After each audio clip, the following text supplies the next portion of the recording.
Hello there guys, welcome back to the channel. Hope everyone's doing well. Today I'm going to be showing you exactly how to build a beginner's workout, not just for carnivores, for anyone pretty much. It's based on best practice, scientific principles, and a lot of anecdotes based on my own experience, and probably quite a lot of others as well. So what I'm going to do is put up on the screen a spreadsheet. I suggest you follow along. So the idea is this is a guide, so you can at least copy in what I'm doing is what you're doing. Yeah, and hopefully we'll be able to collaborate just on mine, just me speaking, be able to create a beginner's workout for you guys. Anyway, so I'm going to first present the screen, so bear with me. Now what you should see here, there we go, excellent. So what you should see here is my beginner's workout spreadsheet. So you can copy along the same sort of titles I have just up here.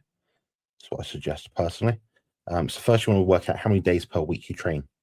Most important pivotal thing. I think anywhere between 1 and 4 per week is optimal. Depends on what you're doing in terms of like your daily activities, your output, stress levels, how well you can recover as well. That's probably the key thing here. But don't try to be too dogmatic. So I'm just going to give you one example based on the average sort of person I might come across just in general. So we're going to start with 3 days per week. What we're going to do here is we're going to be doing it Mondays, Wednesdays, and Fridays, just for simplicity here. But you can do Tuesdays, Thursdays, Saturdays, and the next week you could do something completely different. What I do suggest though is that you just don't train on consecutive days, just because you are going to be training using a full body split, which means all of your body can be worked out each session. So exercise selection. What I like to do is go across the whole body and just work out what exercise you might like that are in your gym or what equipment you have. You may have one example for each, you may have 2, may even have a gym with 3 for each, which is pretty cool. But anyway, it's up to you what you do. I'm just going to put down very generic examples here. So let's start with the chest, the big pecs, the big bobbies. What we're going to do is going to say, right, there we're going to keep breaking everything. We're going to say here, chest. So let's say a chest press machine. So follow along, guys. So just put in whatever exercise you like that you collect well with. Next, we're going to say let's say a cable fly. Again, these aren't necessarily my favorite exercises. They're just a generic idea of what most gyms probably have. Next, we're going to go to the back. So we can say maybe a lat pull down for the lats. Now we can work the mid back as well. So we can do let's say a barbell row. Next, some of you guys out there like to use those. Personally, I'm more of a fan of machines. I see them more as the evolutionary improvement over time. I think kettlebells are quite primitive, but you know, work with what you got, what you like. That's the most important thing, because you've got to be able to sustain this for a long period of time. So we've got the 2 chests, the 2 back. Let's move to the shoulders now. Let's say a dumbbell side raise or a dumbbell lateral raise. And we'll do let's say a shoulder press machine. Now let's do some arms, shall we? So we're going to say here, I don't know, a cable bicep curl. We'll do machine bicep curl. If you say a machine hammer curl, you might have that equipment as well. That's just that grip rather than that grip. Now, tricep push down for the back of the arms. Use sort of any attachments you like, guys. Just it's got to feel comfortable on your elbows, so make sure you're picking a movement that's not you're going to wreck your elbows every single rep. You don't want that long term. It means lots of injuries and not much sustainability. Next one, let's say just a dip. So, you know, it could be a tricep dip of some sort, maybe on a bench, maybe. Next, we've got the quads. We say leg extension. This will probably be quite similar for most people. I'm going to say a leg press as well. So I like those exercises. You can do 45 degree or 90 degree, horizontal, whatever. Hack squats, you know, Swift machine squats, whatever you want, really. Whatever you feel you can connect well with, that's the key point. Back of the legs now, so you say seated leg curl. And let's say a stiff-legged deadlift. So that's just a bent over deadlift with straighter legs. What do you know? Next, we say calves. So a lot of people don't train those. the cards will say a seated calf press. You might only end up doing one of these exercises. It doesn't really matter too much. They're all about the same grand scheme of things, but you know, we all connect well with different things. And we'll say a standing calf press or raise, let's say. For abs, say abdominal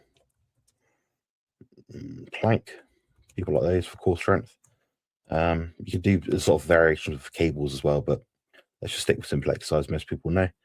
We'll say a decline ab crunch. So again, you can Google these exercises if you don't know what they are. It's not my job to spoon feed you guys. Unless you pay me to write a program out. Yeah, this is very sort of generic information. They've covered the whole body anyway, so that's all your exercises that you probably might do. You'll have some variation for yourself. It's completely up to you. Now, let's identify our weak points and strong points. Let's say someone's got, you know, a rubbish or very weak, I don't know, calves. Most people do. You might also have weak shoulders and quads.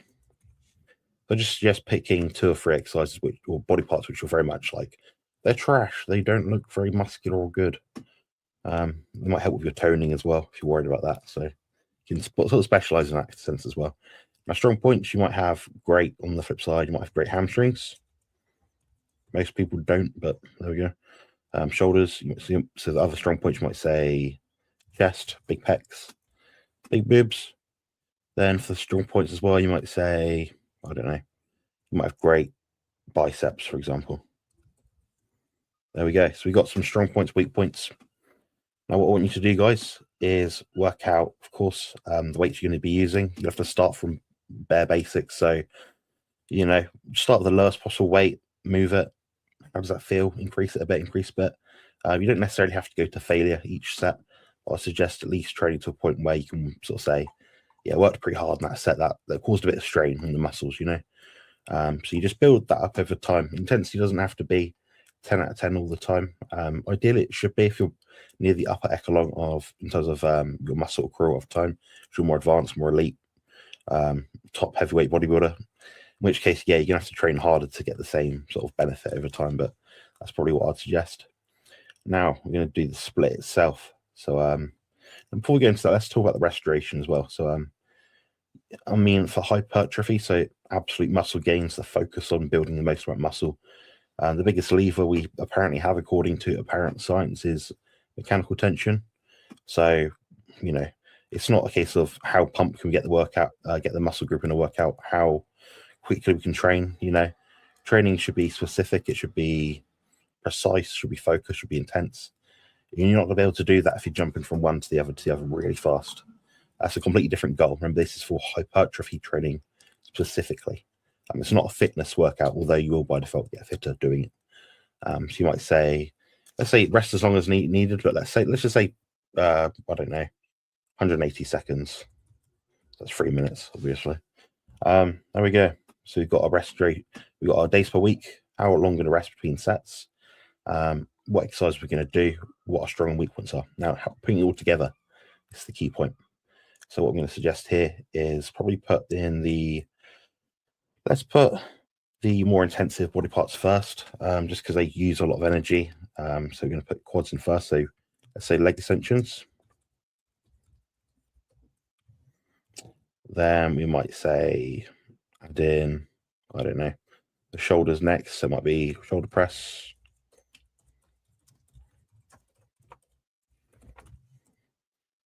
And then we'll do the calf next. So calf press, whatever variation you prefer. Just going to stick with one exercise per body part per session for now. As you get more advanced, you sort of get a better feel of things, but that's what we're going to start, I think.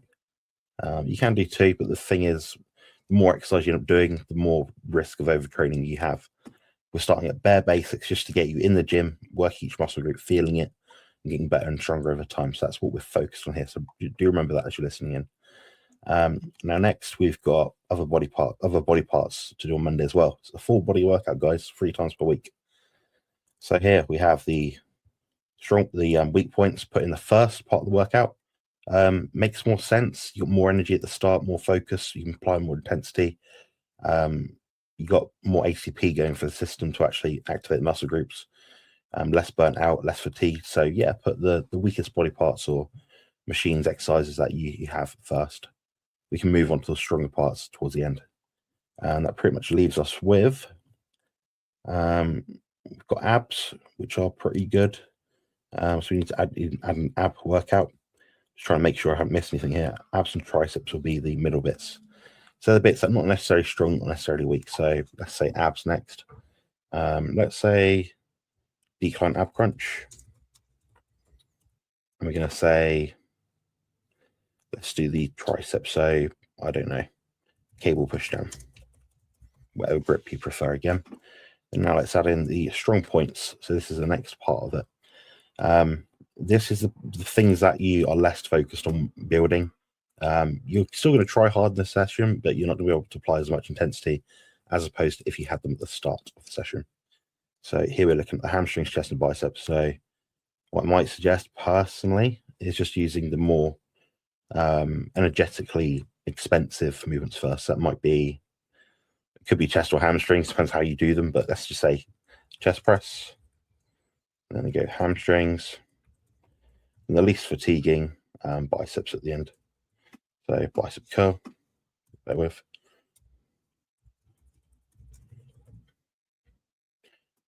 Be hamstring curl. Just press there. There we go. We've got Mondays pretty much sorted out. So what we're going to do here is we're actually going to flip-flop the workouts just so we can get a different array of stimulus to each muscle group. And also just give you the variation so you don't get worn out joints immediately. I mean, doing leg extensions 3 times a week might be too much for some people, you know. It's good to have a bit of variety in your training, not so much just for the sake of spicing things up and to make it fun, but more so for the sake of how you can progress long term and reduce the risk of injury from, you know, RSI, so repetitive strain, things like that. So next we've got the same format again. So our weak points are still the weak points, guys. Doesn't mean just because you've done the weak points at the start of Monday that they're not a weak point on Wednesday. There will be a weak point. So we're going to do the same order in terms of body parts again. So we're going to have here the leg press. We're going to have lateral raise. So you see I'm matching the body parts Monday to Wednesday. So quads, obviously, shoulders, calves. We're going to have the seated calf raise. Actually, wasn't it? Yeah, calf raise. Then we're going to have the plank for abs. We're going to have the dip for tricep. We're going to have, what was the other chest one? Cable fly, chest. We're going to have stiff leg deadlift. Apologies about the formatting, guys. It's not ideal, but you can see what I'm doing here pretty easily. Next, we've got a bicep curl. Let's do the hammer curl on the alternate day. That pretty much leaves us fulfilled with that. Now, what we're going to do for the Friday's workout is, well, it doesn't really matter too much. I mean, you could do the same again. It might be that it just winds you up too much. Some people have an A, B split, so that might mean they do Monday might be A, Wednesday might be B. So these might be A, these might be B workout. Then Friday might go back to A, then the next Monday might go back to B, and so on and so forth. But just to keep it simple, we're going to just chuck these same exercises over here, just for instance sake, not for anything, any special reasons really.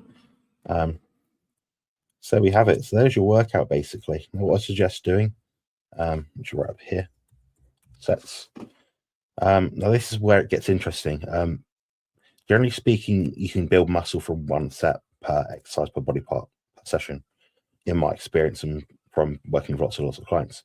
Problem is you're a beginner if you're watching this, I hope. You're going to find that you're going to struggle to get enough stimulus through 1 set.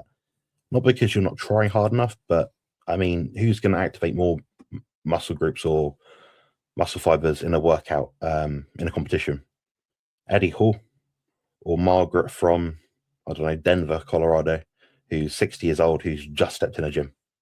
It's going to be Eddie Hall. So, you know, his 1 set might be worth 5 sets for someone else or something like that, you know.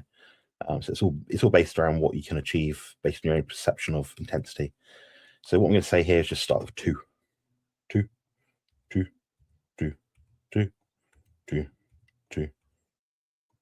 This is barely basics, guys. It's just bare bones, brass knuckles, brass tacks, stuff you need to know to get a workout put together. What you'll probably find is you might say go through this week 1, you might say, brilliant, making good leg progress. Okay, don't touch it. Leave the workout as it is. Don't fuck around with it. It's fine as it is.